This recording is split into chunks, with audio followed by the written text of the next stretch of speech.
Another lesson from my mother, and we kind of laughed about this a while ago, was about not whining.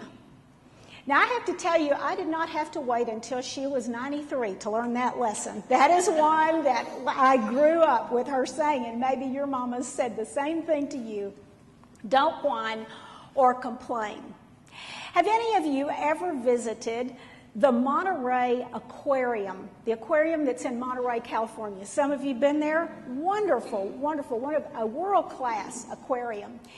If you'll recall, in this aquarium, off to one side, there is an exhibit that pays tribute to the sardine industry. Now, in the first 2 decades of the 20th century, Monterey Bay was considered the sardine capital of the world. More than 1.4 million cases of sardines were produced in the cannery there at Monterey. Did you have any idea that many people actually ate sardines? That is beyond my realm of comprehension.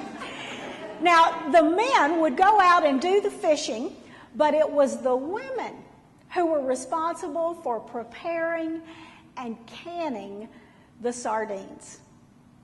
It was grueling work, horrible working conditions.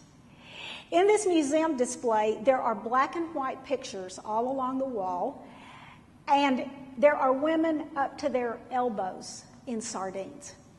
And next to these pictures are comments, quotes, from some of the women who actually worked in the canneries.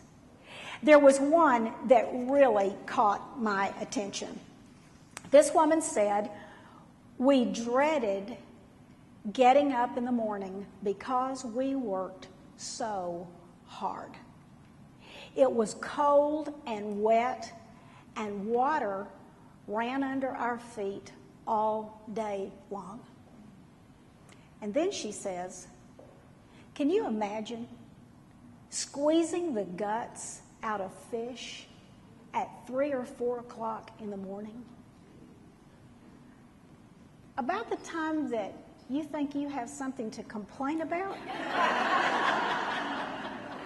I want you to think about the women who worked in the cannery. I mean, we've got air conditioning in the summer, heat in the winter. We don't have water running under our feet all day, and I don't know that any of us are up to our elbows in sardines. When you think something in your life stinks, just remember the women in the canneries.